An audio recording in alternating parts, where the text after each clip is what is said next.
At this very moment, the New Orleans Saints are one of the best teams in the entire NFL.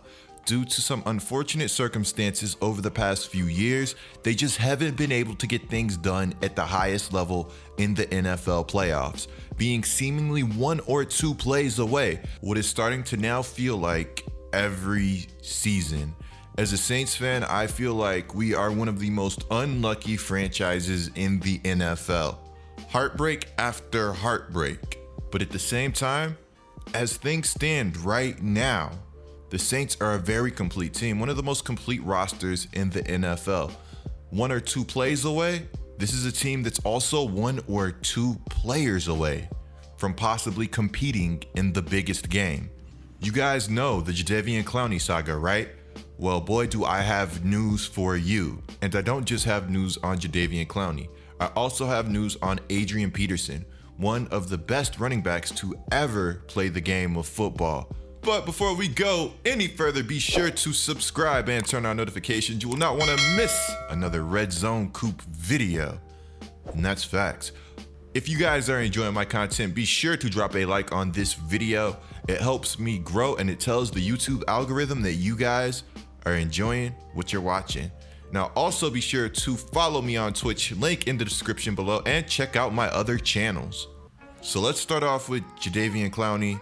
I have to say this is one of the weirdest situations I've ever seen in the NFL. And you know, I probably have seen weirder, but it just feels like we're all glued to Jadeveon Clowney and what his next move is. Now this is a guy that is very talented, but hasn't exactly lived up to his billing coming into the NFL. He's a fantastic player and undoubtedly a needle mover, but it feels like we're waiting on prime JJ Watt to make a decision, when the truth is, we're just waiting on Clowney.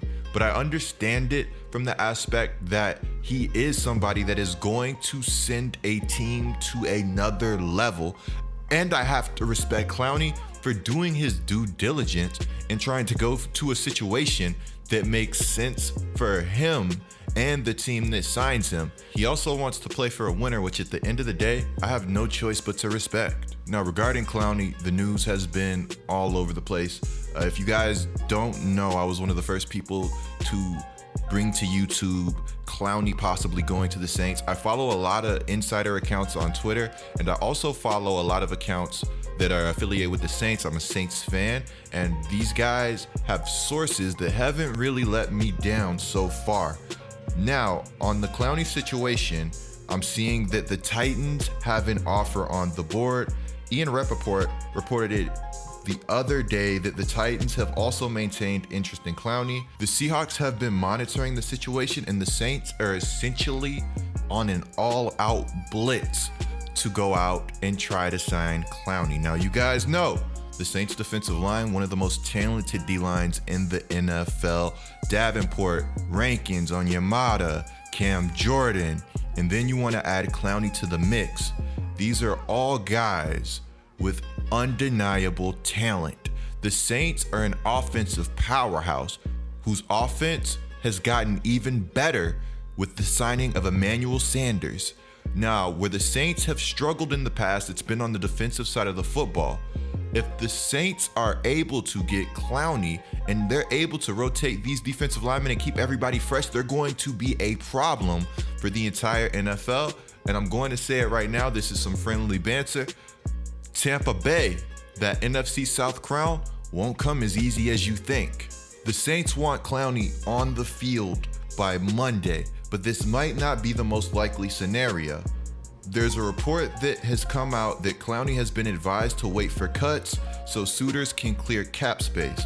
But also, before this news came out, one of the very valuable sources that I follow on Twitter has reported that his source called him and said the Saints and Clowney are working on a few details in the contract, but he should be signing a contract with the Saints by Monday.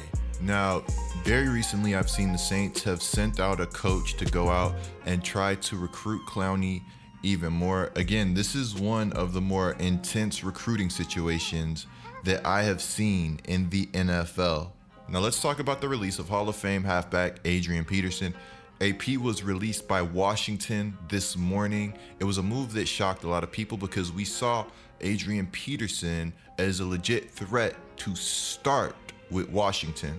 Not often do you see teams cut their starting running backs. As I say that, of course, the Jaguars recently got rid of Leonard Fournette, and they're looking at Chris Thompson and other options. But all in all, it was a shocking move that even caught AP by surprise. He said, "I was having a strong camp. It was showing up on film, taking #1 reps all the way to this week. I just got notified by the running backs coach yesterday that they want to give these young guys some reps, but I didn't know I was going to get cut. There was no indication.